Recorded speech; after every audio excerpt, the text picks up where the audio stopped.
За амралт цугаалга гээд стандартын шаардлага хангахгүй ачааллаа дийлхэ байсан зам дээр иргэд осол аварт ороод гэмтлийн имлэг ачааллаа дийлхэ болчихжээ.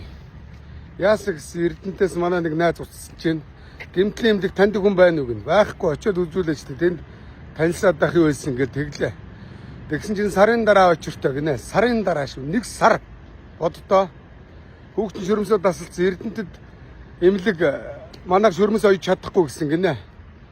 Орхон аймагт өнөөдөр боддоо эрүүл мэндийн асуудал иргэдээ бүрэн эмчилж чадахгүй байхад зөв зүгээр байгаа наадмын талбайг зүлгийг байгалийн зүлгийг алаал бетон зутгаалж явчаа шаагаал хужаа ногоо хулдаас авсраад дэвсэж байгаа царай нин.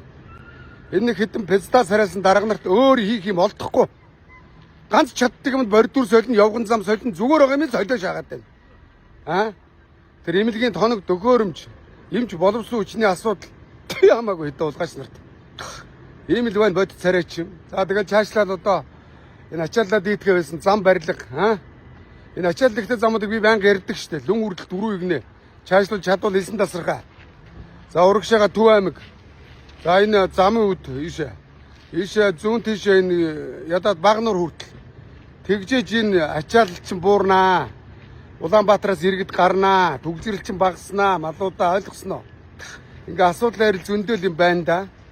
Эрүүл мэндийн асуудлыг цэцэлж чадаагүй үжиж дарга нарын чаддаг ганцхан юм байгаа.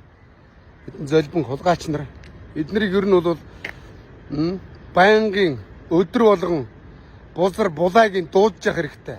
Чингис хаан тангуу дуус мөхөөг өдөр болгон сануулж гэдэг шиг энэ хэдэн хулгайч дарга нар байгаа гэдгийг өдөр болгон сануулах хэрэгтэй. За одоо Эрдэнэтийн жишээ тэр даргын ард Батлуут гэдэг нэг золби юм би. Оо яа бас сэргүүд дагуулсан гүйцэн шаач. Тэр хүүхдүүд өөртөө чинь цуг гүмээргүй шүү Батлуудаа. Реклама хиймээр байгаа бол өөрөө дангаараа гүйлдэ золбин хулгайчаа.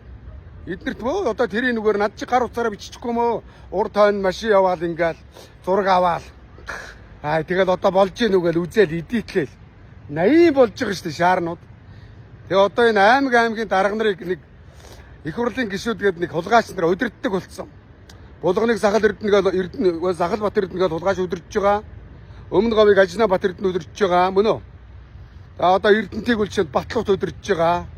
Бүгд ардаа эзэнтэй шаацсан. Аймагуудын засаг даргын хүртэл эзэнтэй. Тий. Уг нь аймагч тусдаа бие даасан ийм орон нутгийн одоо иргэдээс сонгогддог иргэдэн юмаа мэддэг ийм одоо энэ одоо төр улс шүү дээ. За ийм л байна да. Тэгээ болж байгаа бүтэж байгаа юм. Би бол дахиад нөлөөлчихье.